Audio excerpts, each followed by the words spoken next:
everyone, welcome back again to this channel. Thanks so much for being with me. So guys, listen to me. If we don't learn from Nigerians' mistake, then we are simply fighting to create another Nigeria with a different name. And that means every drop of blood, every sacrifice, every dream will be wasted. Biafra must not fail before it even begins. I know exactly what I'm saying. Many of us grew up in Nigeria, and whether we like it or not, the character of Nigeria has rubbed off on us, both in corruption, arrogance, pride, stubbornness, tribalism, and bigotry, oppression, and lawlessness. But hear me clearly, we cannot carry Nigeria into Biafra. No. If we enter our new nation with the same bad habits we are fighting today, only to destroy ourselves tomorrow. Biafra will not fall because of outsiders. It will fall because of what we bring inside. Therefore, one thing that killed Nigeria is tribalism. Hausa vs Yoruba vs Igbo, a country divided against itself. Biafra must not repeat this mistake. No tribe above another, no family above another, no leader above the people. If we let ethnicity, bigotry, and division into Biafra, we are planting the same seed of destruction that has made Nigeria ungovernable today. If you don't understand that a country is run by order, then we are not ready for Biafra. If you don't understand that there must be the rule of law, then it's better we end the struggle now. Because listen, you cannot build a free nation on lawlessness. You cannot demand respect from the world if your own house is in chaos. Biafra must respect the rule of law. No man is above it. No billionaire can bend it. No politician can buy it. Without order, there is no peace. Without justice, there is no freedom. Look at Nigeria today. The judiciary has become a marketplace. Justice is sold to the highest bidder. If you are rich in Nigeria, you can go to prison. You can never go to prison if you're rich in Nigeria. But if you're poor, even if you're innocent, you will still suffer. The day our judiciary becomes corrupt is the day Biafra begins to die. In Biafra, our courts must be scared. No bribes, no favoritism, no manipulation. The poor must be able to stand before the rich and still win if they are right. Now, listen carefully. Wherever you are, whether you're a billionaire, trillionaire, drop it on the ground of Biafra, because in this land, your wealth cannot buy judgment.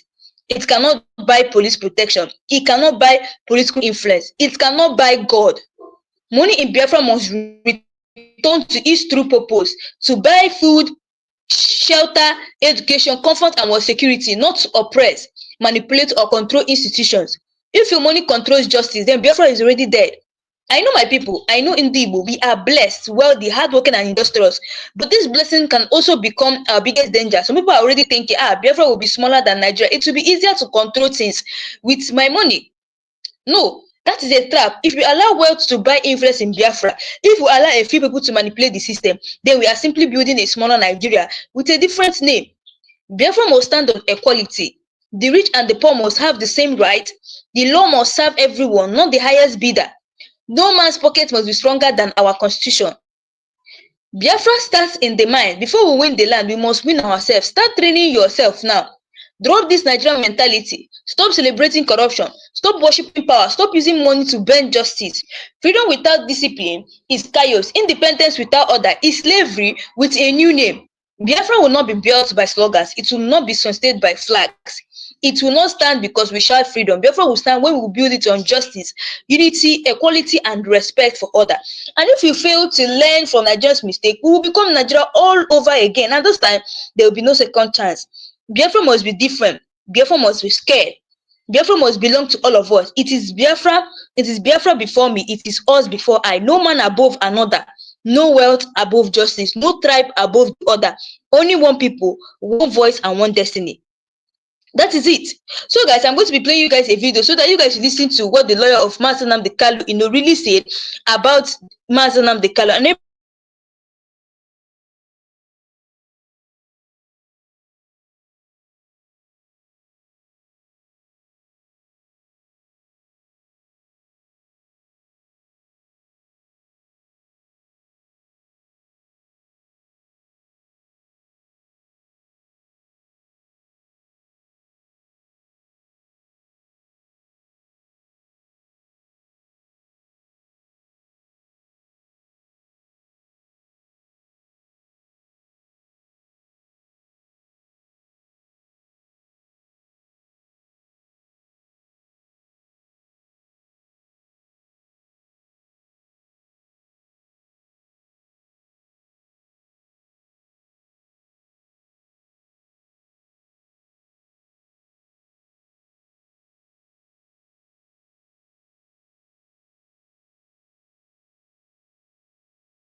arrived in Paris now for a crusade for the release of Mazi Nnamdi Kanu. So from Paris here, France, we moved to Spain, from Spain, we moved to Austria, from Austria, we moved to Germany, from Germany, we moved to Belgium, campaigning, asking the federal government of Nigeria and the Nigerian judicial to release Mazi Nnamdi Kanu unconditionally. Unconditionally. That's what God bless you.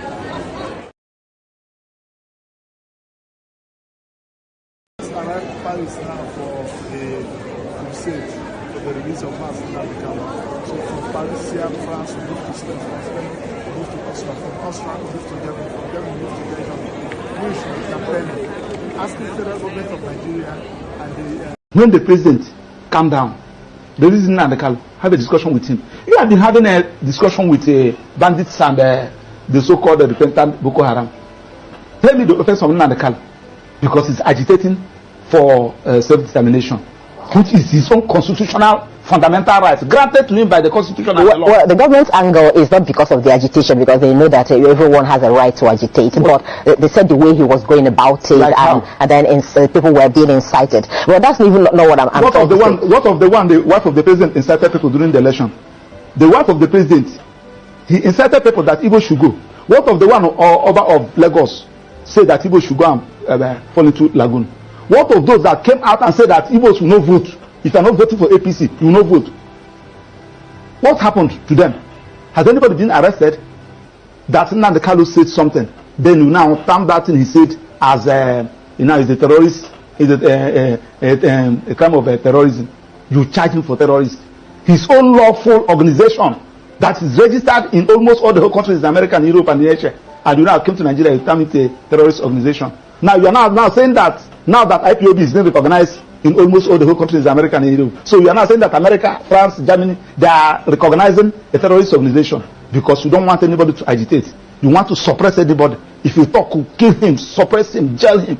In a country that is predicated on constitutional governance, it cannot work like that. Okay, let's get back to the ministerial nomination of Bianca Ojukwu, because you said he took away one from Anambra and brought in another. But remember that the president took away the minister based on the KPI results that came out, which he was not even the one, that did the evaluation. It was the result given to him with which he did that, meaning that if actually the minister had performed, above board in the KPI, they wouldn't have had any reason to remove her rather. Now, still on that ministerial list, we have 48 of them, am I right?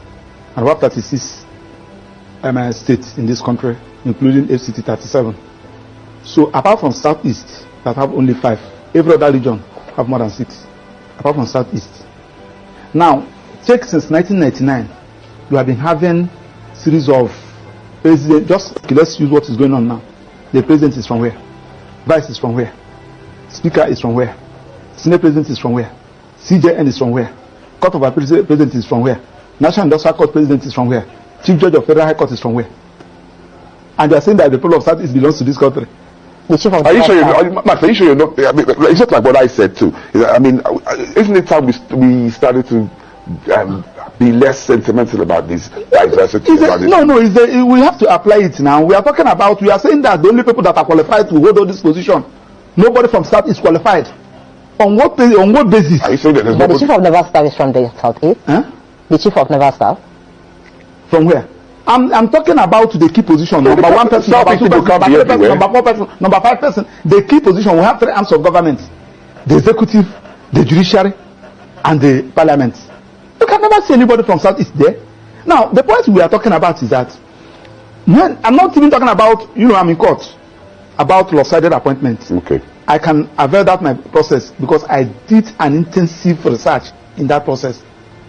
File it, asking court to view whether this particular appointment, whether this particular governance is in line with Federal Character Establishment Act, an act of National Assembly that said that you should carry everybody along. Section 14 of the Constitution also said that you should carry everybody along. And they are not doing all these things. You are telling me that, yes, now that you have removed Kennedy Ohanele and you are now brought in Bianca Ojukwu, that the people of Southeast will jubilate. Are you talking to idiots?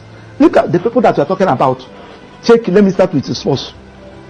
In football, the people that have made Nigeria proud are the people of Southeast. In commerce, in aviation industry, name it. In academics, they are from people of Southeast. But when it comes to power, they are not qualified. and you want them to be happy. Listen, let me tell you, like today that is Monday, go to Southeast. And my annoyance is that these things are avoidable for Christ's sake. The one at Niger, the listening and the Kalu, let us start addressing this issue. This early morning, somebody sent me a clip, something they posted, that they said from, I think they said next week, the next 2 weeks, that there will be nothing like federal courts in the whole of Southeast. What do I mean by federal courts?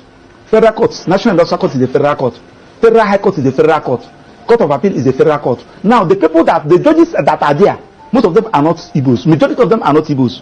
How should you risk somebody to go and preside in the Court of Appeal or the judicial division, Oka Judicial Division, Enugu Judicial Division? How can you appoint somebody to go and preside in Federal High Court in the Southeast, National Industrial Court in the Southeast? And you are not even thinking about all this, and the judges are not even thinking about So the point we are talking about is that when there is a problem, look for a solution. Personally, somebody like us, we are not even, I'm defending Nnamdi Kanu, one of his lawyers. So when they say so you people are not doing what you're supposed to do, the person that is calling you, don't even know him. He's using a hidden number to call you. You don't even know what they're talking about. The only thing that you want to court and you were unable to bring Nnamdi Kanu out. They're not even safe. Okay, Maxwell, let me ask you this, because from what you're saying, I've also heard IPOB many times deny, allegations of being involved in some of the killings that happen in the Southeast and some of the, the ills that we see in the society. Even the sit-at-home in question, IPOB has also claimed that he has not asked anybody to sit at home.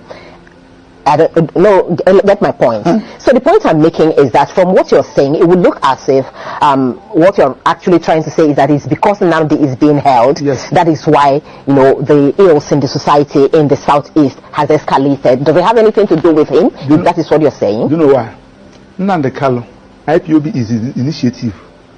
He established it, he organized it. Now, when you now kidnapped him or adopted him, and unlawfully, because the Supreme Court have said that he was unlawfully brought into this country, and you kept him incommunicado, everybody on his own. This one we kill, you said at IPOB. This one we maim, you said at IPOB. Everybody on his own. That's why I asked you the question, who is IPOB? The IPOB is Nnamdi Kanu. So Nnamdi Kanu, if Nnamdi Kanu is out, he will know who is who. Simon Ekpa will talk his own, Emma Powerful will talk his own, this one will talk his own, this one. Who is IPOB? That you are even talking. Simon Ekpa is in Finland. Emma Powerful, I don't know where he's operating from. Another person is operating from somewhere. Issuing threats. Just like the one somebody told me. I don't even know where that one is coming from. So the easiest way to do is the one that you know. Nnamdi Kanu. Then tell Attorney General, as he discontinue the charges against the president of Mieti Ala Kato, discontinue that of Showore, they are all terrorism. Tell them to discontinue that of Nnamdi Kanu, and allow Nnamdi Kanu to agitate. It is his right. I told you here the other day. You see, that's where the problem is, really. The guarantee, that there will not be problems, even if Nnamdi Kanu is, because you're saying allow him to agitate, and he goes about it the way he used to, like, the government have actually feared. That may also create more problems, don't you think? Let me tell you, there are some things that you asked me the other day whether they are talking about condition given Nnamdi Kanu. I told you one question. I say, if you give Nnamdi Kanu condition that he feel after meeting up that condition, he will still live like a human being, so be it. But when you give him condition and you are removing that made him a human being, he will tell you no. What is that made you a human being? That thing that makes you a human being is your ability to exercise your fundamental rights. And when somebody said, now I'm going to employ you here, I will be paying you $500,000 every month, but you will not talk, you will not move out, you say, do away with your job. When somebody said, I'm going to release you, but I'll cut one of your hands, say no. The agitation for self-determination is a fundamental right. And if you people fail to understand it, I can agitate that I need the Republic of Maxwell. It is my right. Anybody can agitate. I don't even need crowd to follow me. It is when you now feel that you have gotten the necessary need the necessary qualities, then so be it. It is now left for the president, who believe in democracy, who believe in government of the people by the people, to apply your initiative. What is the initiative? Release the person, start addressing all those issues that gave rise to this agitation. It has been there. Uwazirike was agitating during Obasanjo. A lot of people were agitating. So now that you have arrested, you come down Uwazirike that time, Nnamdi Kanu came up. Now that you have arrested Nnamdi Kanu, Simon Ekpa is there. I think this data from Ned Nwoko was telling you that even if you arrest Simon Ekpa today, another Simon Ekpa will come out. So the issue there is that address all those issues. Right. So for you, it's not about ministerial appointment. No. That one. Okay, that one. So today I'm wearing two hats. I'm speaking on behalf of Nnamdi Kanu. I'm also speaking on my own behalf. My name is Aloy Ejimako. I'm the special counsel to Mazi Nnamdi Kanu and the indigenous people of Biafra. And I'm speaking to you from a location in Nigeria. The man, Mazi Nnamdi Kanu, is well known. He's everywhere. He's on Wikipedia. He's an internationally acclaimed freedom fighter. But there's just a few things I need to tell you about him. What brought him to limelight was the formation of the indigenous people of Biafra in the United Kingdom in 2012. Simultaneously, he also founded Radio Biafra. And these two organizations were aimed at one thing: liberation for the people of Biafra, or restoration of the former Republic of Biafra that went defunct in 1970. The right to self-determination is a right that is guaranteed internationally, domestically, and continentally. It's within the black letters of Nigerian law at Article 20 of the African Charter on Human and People's Rights. The right to self-determination is guaranteed. So the formation of IPOB did not break any law. Not laws of United Kingdom, not international law, not Nigerian law. But guess what? When Mazi Nnamdi Kanu, who was born in Nigeria, but who acquired British citizenship later on, came to Nigeria in October 2015, the government of President Muhammadu Buhari, which had come to power in May, decided to arrest him. He was not arrested between 2012 and 2015 because the government of the day at that time understood that self-determination is not a crime. But the government that came into power in 2015 in May decided that self-determination is going to be treated as a criminal activity. So he was arrested in Lagos. He was charged for treason, also for insulting the president and illegal importation of radio equipment. 3 charges. The treason one, they split it into 2, treason by himself and treason by conspiracy. This thing went on from 2015 until April 2017, when he was eventually granted bail. So he was detained for nearly 18 months. After granting him bail, he returned to his ancestral home in the southeastern part of Nigeria, and he was enjoying his bail when suddenly, between 10 September and 14 September 2017, the Nigerian army, without any justification whatsoever, levied lethal, massive military operations against Mazi Nnamdi Kanu's ancestral home. That day, he was sitting at home with so many people, his family members, including his 2 elderly parents. The attack was lightning, it was a bleakridge, it was massive, and it was not the type of an attack you will expect a national military force to levy on a civilian location. But they did. At the end of the day, 28 people lost their lives. Mazi Nnamdi Kanu sustained injuries. His parents sustained injuries as well, but somehow, by the grace of God, they all managed to escape. From there, the rest is history. And because there was a national and international manhunt for him by the security forces, which rules of engagement was to shoot, not to maim.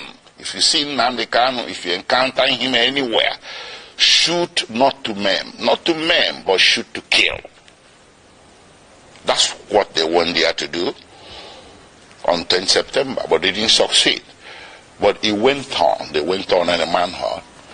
So Nnamdi Kanu was forced to flee the municipal boundaries of Nigeria in search of safe haven overseas. Eventually, in May 2021, he settled in Kenya. He entered Nairobi and settled in Kenya somewhere. He never knew that Nigerian security forces, the international branch of it, were laying in wait for him. They led an ambush for him. So on 19th June 2021, he drove himself to Jomo Kenyatta International Airport on a personal errand. As soon as he drove into the parking lot and alighted from his vehicle, several well-armed security men suspected to be of a mixture of Nigerian and Kenyan security forces swooped on him, grabbed him, abducted him, and put him forcibly in a vehicle and drove away. Well, they didn't take him to the police station. They didn't take him to immigration because he was a foreigner. He should have been taken to immigration. They didn't take him to any official law enforcement facility. They took him to a secret location in Nairobi, a non-official secret location. So in effect, they disappeared him. And they kept him at that secret location for a whole 8 days. And those 8 days he endured horrendous torture. All these are matters of record between the various tribunals and courts before whom this matter has been brought. I cannot begin to give you all the details. Horrendous torture in violation of basic human rights, in violation of the laws of Kenya, Nigeria, and the international community. When Nnamdi Kanu was abducted on 19th June 2021, the proper thing that should have been done is to take him to a police station, from there to a court. And then if you wanted him back in Nigeria, you subject him to what is called extradition proceedings. This is a basic tenet of the law that you see in the laws of any nation. Kenya has an extradition act to which Mazi Nnamdi Kanu should have been subjected. But guess what? They didn't do that. They rather disappeared him for 8 days, tortured him to their heart's content. And on 27th June, they secretly brought him out from this location and took him through the back doors, evading Kenyan immigration, direct to the tarmac of Jomo Kenyatta International Airport, Nairobi, where a private plane was waiting. They bundled him into the plane, chained him to the chair, and everything. He endured 5-6 hours flight from Nairobi to Kenya in the most excruciating circumstances. They arrived in Nigeria late in the evening and the plane flew back to Nairobi. They took him to the headquarters of the National Intelligence Agency in Abuja, where he spent the first night with all the lights left on to assure his maximum discomfort. The following day, they transferred him to the headquarters of Directorate of State Security in Abuja. And on the third day, they brought him before the Federal High Court in Abuja. The Federal High Court was well aware that Mazi Nnamdi Kanu has counsel of record. It was an open case, it wasn't a new case, a pre-existing case. But the Federal High Court decided to conduct the arraignment in violation of his constitutional right to counsel, and that arraignment led to the indefinite detention with which we are struggling today. Anyways, taking you back a few steps, the little military invasion of 2017 was not unrequited, judicially speaking. I took the matter before two tribunals, or a tribunal and a court. First, article to the African Commission on Human and People's Rights, which rendered a decision in March 2018 condemning the action and calling it a violation of the African Charter. And they wrote to the President of Nigeria, they wrote a letter to the President of Nigeria requesting him or directing him. They used diplomatic language, but the decision was there that what you did is wrong, so you need to roll it back. You need to reverse everything you have done, which includes declaration of IPOB as a terrorist organization and hounding their members as criminals. The African Commission held that what Nigerian government was doing was persecution, not prosecution. That the IPOB and its members simply possess an inconvenient political opinion which the Nigerian government was seeking to suppress by means of punishment of some sort. And they asked or directed Nigerian government to reverse itself. Nigerian government never did. Rather, it escalated. Well, subsequently, I went to a local court, a high court in Abia State in eastern Nigeria. I sued the Federal Republic of Nigeria, the Nigerian Army, and other parties who were confederates in that attack of September 2017. And in January 2022, fortunately for us, we won. The High Court made an order. The High Court reached a judgment that what happened to Nnamdi Kanu in September 2017 was a flagrant violation of his constitutional right to life and constitutional right to his privacy. And the court proceeded to make an order ordering the federal government of Nigeria or Federal Republic of Nigeria to pay him a compensation of 1 billion Nigerian naira, which is over $1 million US. The court also ordered the Federal Republic of Nigeria and the President of Nigeria to issue a public apology to be published in 3 national Nigerian newspapers to Mazi Nnamdi Kanu. None of this has happened. So we kept that aside. So when they brought Mazi Nnamdi Kanu forcibly from Kenya without extradition proceedings, I characterized it an act of extraordinary rendition. Initially, there was a misunderstanding, a broad, widespread misunderstanding by vast majorities of Nigerians who were mouthing the cliche, Mazi Nnamdi Kanu extradited from Kenya. No, that was wrong. He wasn't. I told people he wasn't. He was extraordinarily renditioned or rendered, and that is against international law, Kenyan law, and laws of the Federation of Nigeria. So while his criminal trial was making its way slowly at Abuja, with all the several amendments the government was bringing, they walked away from treasonable felony, insulting the president, importation of radio equipment, and bam, to terrorism. That's how it happened. And they did this 7 times. 7 amendments. If Nnamdi Kanu was guilty, why is it taking so long to bring him to trial between 2015 and today? That is 8 years. So what he's undergoing is not really a judicial trial. It's a trial by ordeal. Trial by fire. Imprisonment before conviction.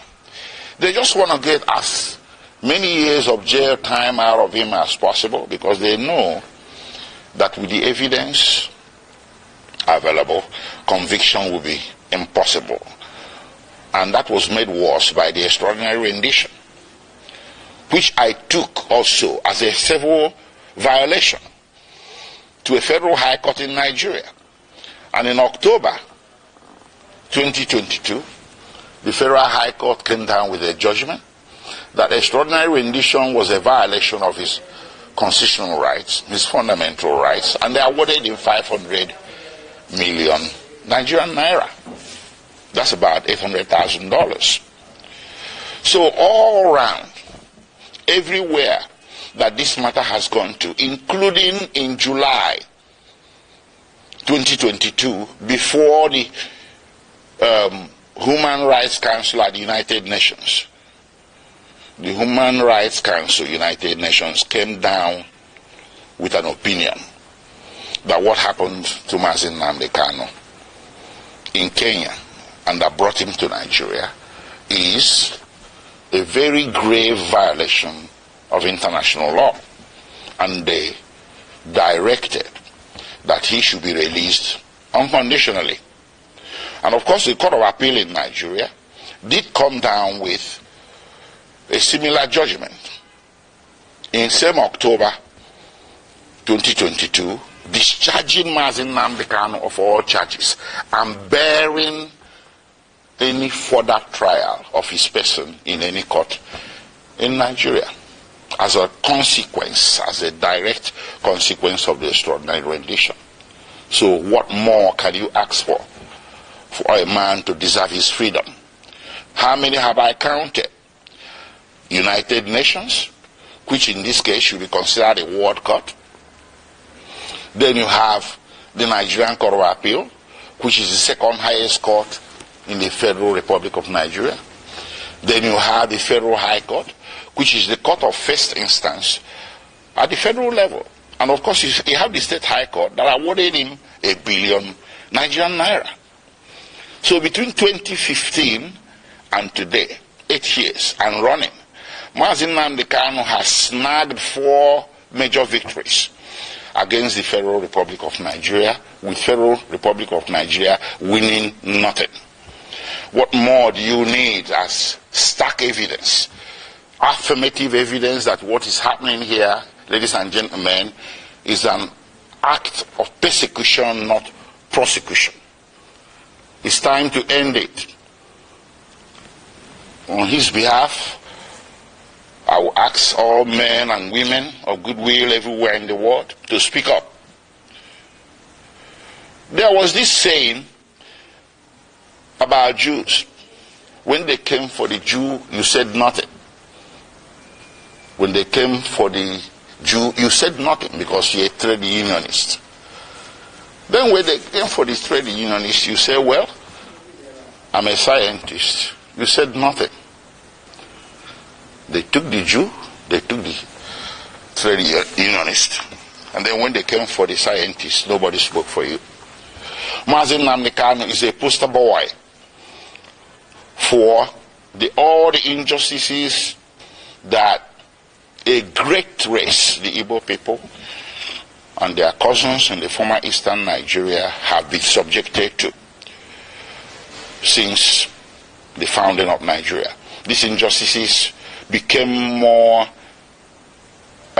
public because since 2015 they have been escalated.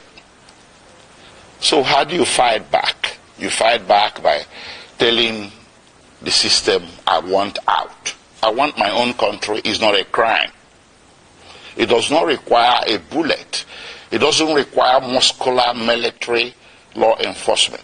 What it requires is sitting across the table and talking about it. A lot of nations have been founded on referendum. That's what Mazi Nnamdi Kanu and the indigenous people of Biafra were asking for. That led to all this conundrum, to all this saga.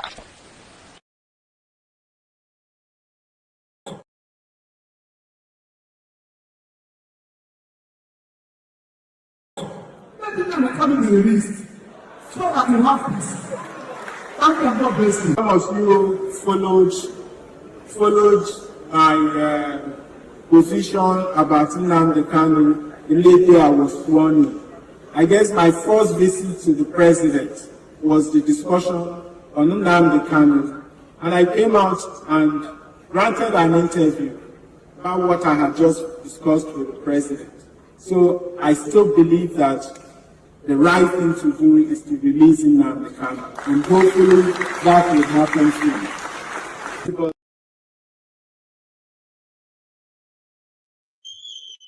So, guys, you guys have listened to what the lawyer of Mazi Nnamdi Kanu said, as well as Maxwell Opara. You guys know that Maxwell Opara went to the MBA, conference that happened in Enugu State, and right now he's in Paris. He's saying he's going to Paris to also agitate for the release of Mazi Nnamdi Kanu.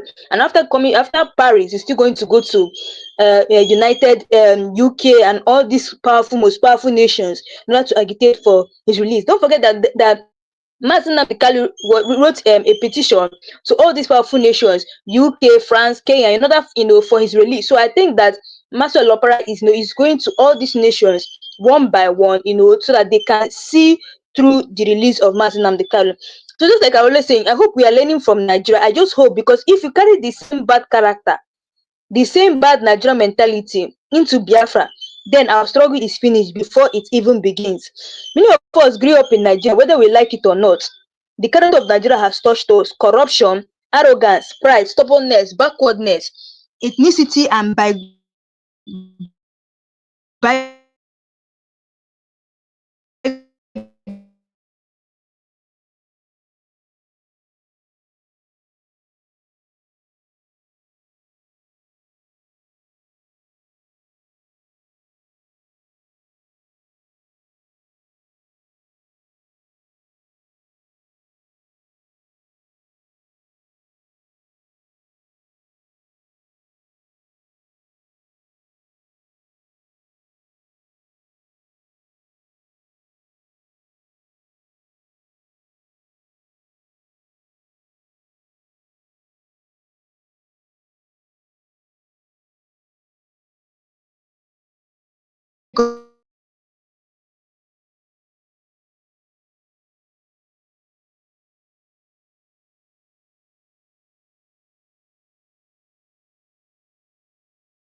billionaire, however powerful you think you are, drop it on the ground of Biafra, because here every Biafran is equal.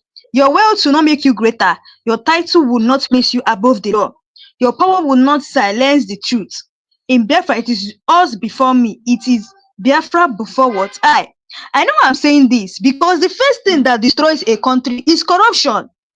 And it usually starts with someone who thinks he has money to bribe institutions. mostly the judiciary, the first and last hope of the common man. Look at Nigeria today. Judiciary there is for those who can pay. If you are rich in Nigeria, you can never go to prison. But the poor man suffers even when he's innocent. That is the poison that killed what? Nigeria. In Biafra, money must never buy judgment. The day justice becomes a product for sale is the day Biafra begins to die. Biafra is not a place where you're well to buy you judgment. Biafra is not a place where your riches can reconnect you with God. Biafra is not a place where you bribe police or influence leaders. Never. Money in Biafra should return to its true purpose, to buy the good things of life, to solve your daily needs and wants, not to control the system or oppress others. Let your wealth build schools, not bribe judges. Let your wealth build hospitals, not bribe police. Let your wealth create opportunities, not oppression. I know what I'm saying. Ndi Igbo, we are very rich, industrial and blessed tribe. The Ndi Igbos are very rich, they are very industrial, and they are blessed tribe. But here lies the danger. Some people already think, Biafra will be smaller than Nigeria. I can use my money to control everything here. No.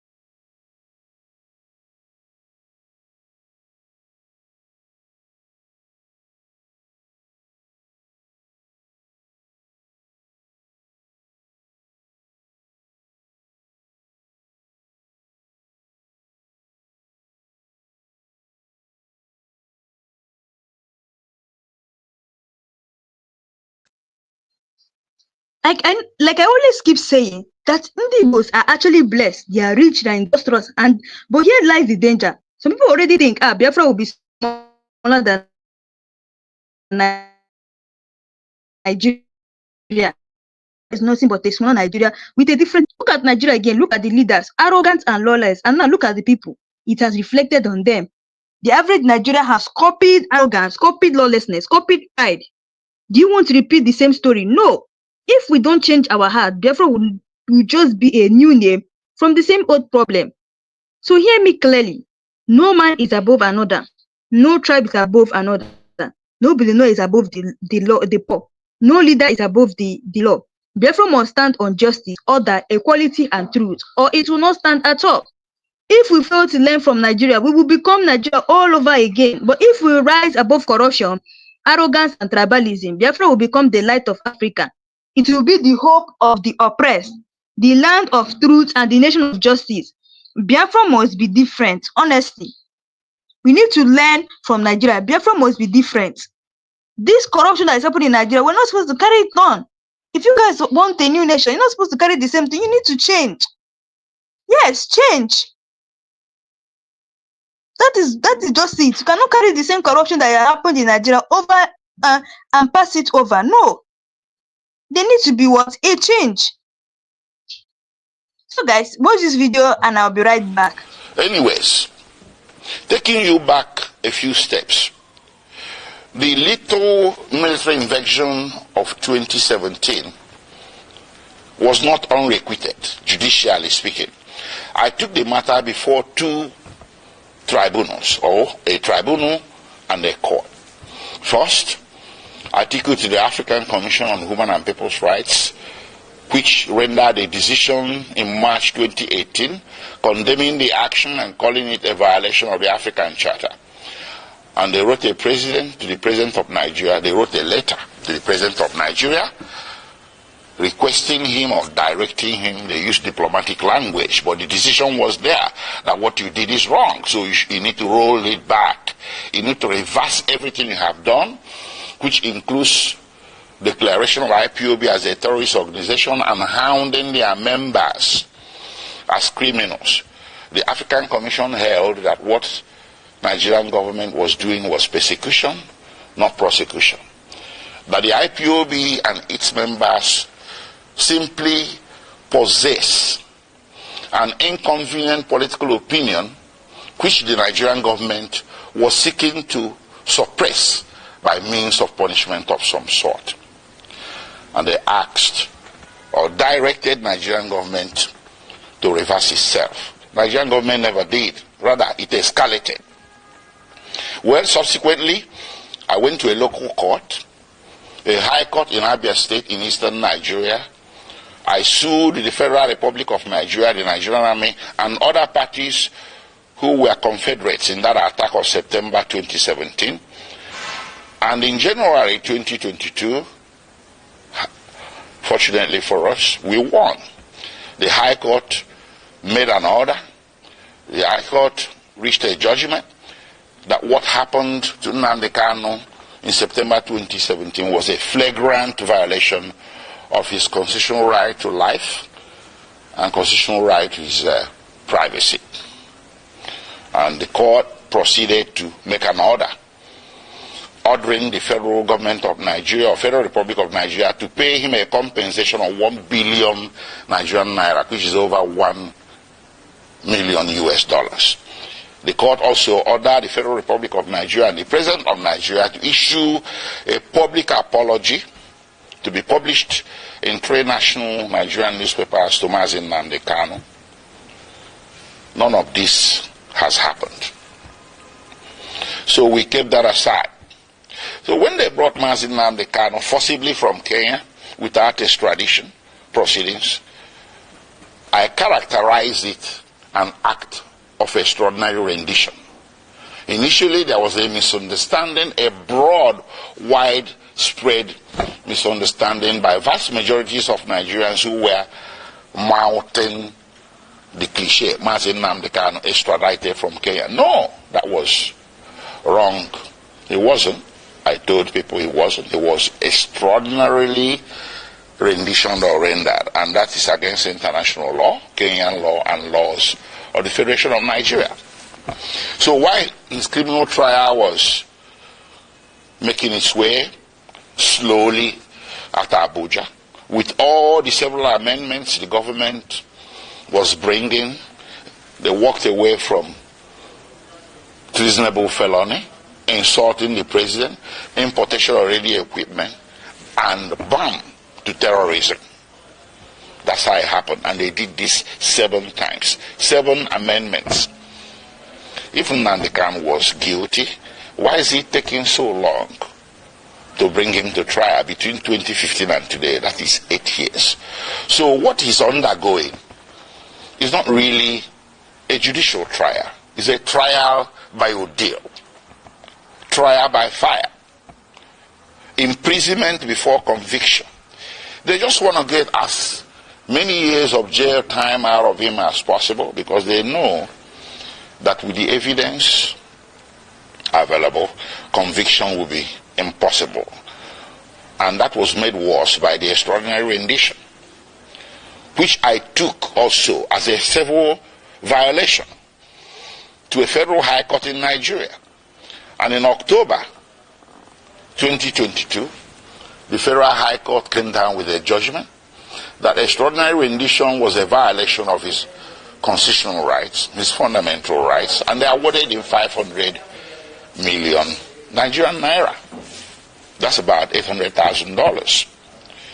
So all around, everywhere that this matter has gone to, including in July 2022, before the Human Rights Council at the United Nations.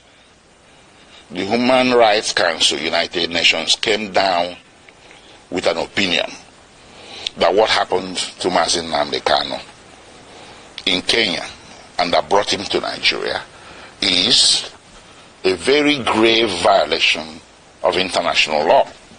And they directed that he should be released unconditionally. And of course, the Court of Appeal in Nigeria did come down with a similar judgment in same October 2022, discharging Mazi Nnamdi Kanu of all charges and bearing any further trial of his person in any court in Nigeria. as a consequence, as a direct consequence of the extraordinary rendition. So what more can you ask for a man to deserve his freedom? How many have I counted? United Nations, this case should be considered a world court. Then you have the Nigerian Court of Appeal, which is the second highest court in the Federal Republic of Nigeria. Then you have the Federal High Court, which is the court of first instance at the federal level. And of course, you have the State High Court that awarded him 1 billion Nigerian naira. So between 2015 and today, 8 years and running, Mazi Nnamdi Kanu has snagged 4 major victories against the Federal Republic of Nigeria, with Federal Republic of Nigeria winning nothing. What more do you need as stark evidence, affirmative evidence that what is happening here, ladies and gentlemen, is an act of persecution, not prosecution? It's time to end it. On his behalf, I will ask all men and women of goodwill everywhere in the world to speak up. There was this saying about Jews. When they came for the Jew, you said nothing. When they came for the Jew, you said nothing because you're a trade unionist. Then when they came for the trade unionist, you said, well, I'm a scientist. You said nothing. They took the Jew, they took the trade unionist. And then when they came for the scientists, nobody spoke for you. Mazi Nnamdi Kanu is a poster boy for all the injustices that a great race, the Igbo people, and their cousins in the former eastern Nigeria have been subjected to since the founding of Nigeria. These injustices became more public because since 2015 they have been escalated. So how do you fight back? You fight back by telling the system, I want out. I want my own country is not a crime. It does not require a bullet. It doesn't require muscular military law enforcement. What it requires is sitting across the table and talking about it. A lot of nations have been founded on referendum. That's what Mazi Nnamdi Kanu and the judicial spirit of Biafra were asking for. That led to all this conundrum, to all this saga.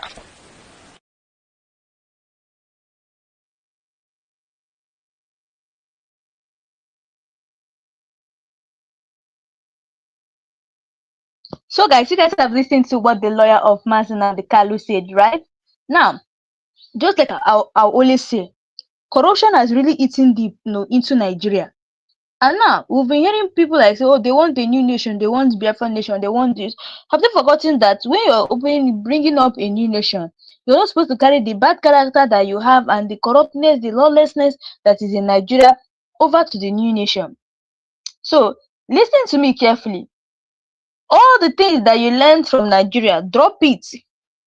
Because if you carry that same thing enter Biafra, you see those arrogance, corruption, lawlessness, then our struggle is finished before it even begins. Do you think we are fighting for Biafra just to create another Nigeria with a different flag? No. This is our chance to build something better. But if we miss it, history will not forgive us. Nigeria is a blessed country, yet it is caused by bad leadership and rotten values. Leaders enrich themselves while the people starve. Justice is for sale to the highest bidder. Ordinary citizens copy the arrogance and lawlessness of their rulers. Look at Nigeria today, a giant with broken news. Is this what we want? Is this what the people have been saying, oh, they want to be? Is this what you guys want? You want to copy the same thing, the same character that Nigeria has over, you want to carry it over to the new nation? Some of us think independence will automatically change us. No. If we don't change now, before we get Biafra, we'll simply export Nigeria behavior into a new land. Biafra begins in your heart before it appears on the map. We must train ourselves to be disciplined, honest, and fair. A new nation cannot rise on an old mindset. Let us not deceive ourselves. A country without order is not a country.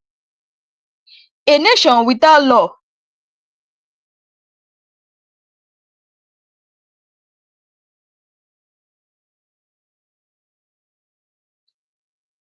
A nation without law is a jungle. Nigeria failed because there was no respect, for rules. In Biafra, the rule of law must be scared. No leader above the law, no citizen beneath the law, no tribe more important than another. So wherever you are, whether you're a billionaire, drop it on the ground of Biafra.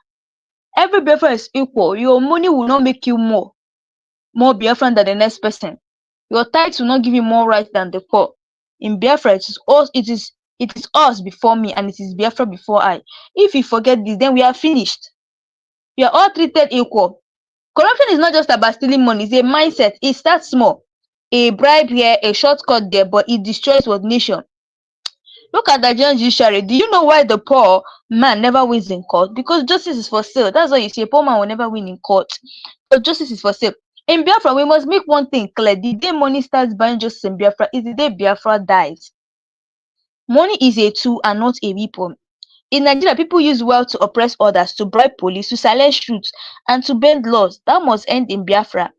Your riches should build schools, not buy judges, build hospitals, not manipulate politicians, create jobs and not what fuel tribalism. If your wealth cannot uplift others, then you're part of the problem. The Igbo people are wealthy and industrious, but do not let the blessings become a curse. Some of you are already thinking, Biafra will be smaller than Nigeria, I can control everything with my money. This is a dangerous thinking. If we allow money to buy power in Biafra, then we are building a smaller Nigeria with a different name. One of Nigeria's biggest problem is pride without reason. That is just that's the only problem that Nigerians have. The only problem Nigeria have is pride without reasoning. From leaders to ordinary citizens, everyone acts above the law. Do you want to import that same arrogance into Biafra? If the leaders become arrogant, the people will copy them, and soon we are not different from Nigeria. In Biafra, humility must rule, leadership must serve, authority must listen. If Biafra fails, it won't be because of Nigeria, it will fail because we fought among ourselves. Tribalism must die in Biafra. This clashishness must die in Biafra. Regional politics must die in Biafra. Remember this. Biafra is not Anambra, Biafra is not Abia, Biafra is not Enugu. Biafra is all of us or none of us. We can build the best constitution in the world, but if our hearts remain corrupt, Biafra will still fall. Discipline starts with you, just like they say, a change starts with you. Don't give bribes, don't demand bribes. Obey traffic laws, respect public institutions. Freedom without discipline is anarchy. Why are we fighting for Biafra? Not just to leave Nigeria, but to build something better. A land where justice is blind, a nation where wealth serves, not rule. A country where leaders are accountable, a society where citizens are equal. If we cannot rise above Nigerian habit, then we don't deserve, Biafra. Biafra must stand on 4 pillars. Justice, no man above the law. Equality, no tribe above another. Discipline, no shortcut or corruption. Unity, Biafra before self. If we fail here, we will repeat Nigeria's tragedy. That is just it. If we fail to learn from Nigeria, we will become Nigeria, only smaller. But if we rise above corruption, arrogance, and tribalism, Biafra will become the light of Africa. Anyway, guys, that's all we have for today. Let me know your thoughts below. What do you guys really think about this? And we'd love you, to drop your comment below. Just like I always say, there's a normal reach we normally do here. Please type in the comment section free Mazi Nnamdi Kanu, because we use this platform to agitate for his release, also to tell the federal government that this man is innocent. And now I always keep saying it. It's not going to cost you anything much than to just click the subscribe button, like and share this video, and turn on all notifications to be getting all the latest news in this one, especially when we drop new videos on concerning politics or anything concerning Mazi Nnamdi Kanu. So guys, thanks for watching, and see you guys again in my next live section.